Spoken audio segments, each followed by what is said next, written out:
Welcome to another episode of Believe in We the People. I'm Chris Harris, and earmuffs. I call bullshit. Alright, you can take the earmuffs off. So the reason I'm saying that is because Marco Rubio worked really hard to craft a narrative in his rebuttal to the State of the Union that had nothing to do with the truth of where the Republican Party is and what their actual policy is. So what I was thinking is we would just go through this episode and see exactly how far we could get into Marco Rubio's rebuttal before we actually had to call bullshit. All right. You can take them off now because you got to hear this. It's good. It's funny. Good evening. I'm Marco Rubio. I'm blessed to represent Florida in the United States Senate. Let me begin by congratulating President Obama on the start of his second term. Tonight, I have the honor of responding to a State of the Union address on behalf of my fellow Republicans. The State of the Union address is always a reminder of how unique America is. You see, for much of human history, most people were trapped in stagnant societies where a tiny minority always stayed on top, and no one else even had a chance. This is an impressive crowd, the haves and the have-mores. Some people call you the elite. I call you my base.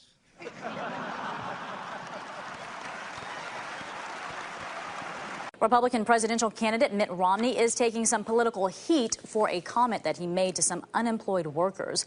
Yeah, I'm also unemployed.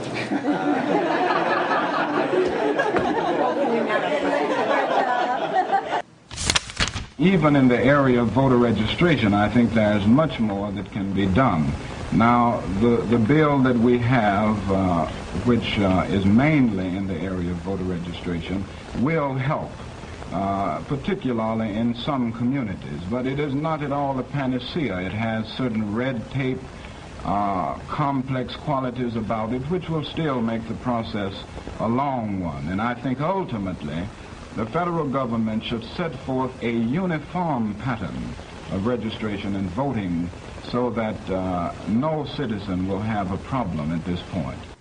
I'm blessed to represent Florida in the United States Senate.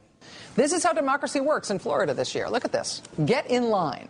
Wait and wait. Wait an hour. Wait 4 hours. Wait 5 hours. More.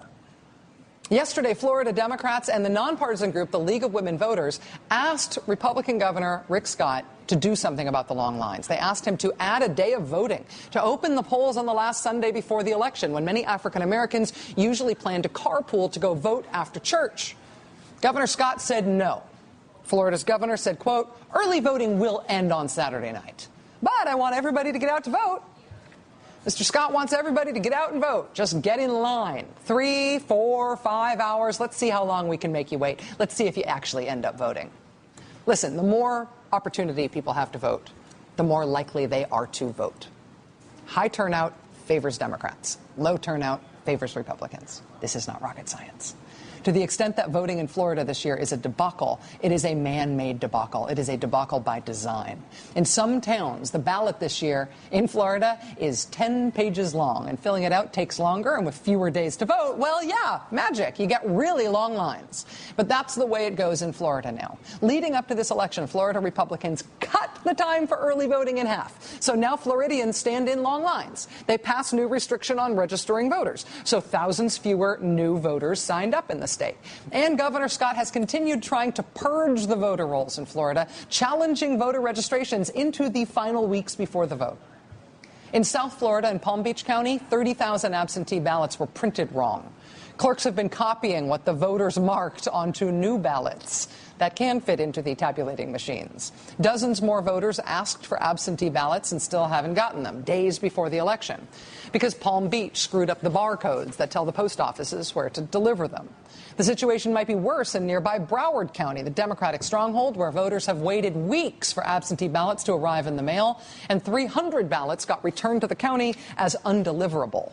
You could say that Florida's election is another debacle in the making, were it not already a debacle right now, and it is.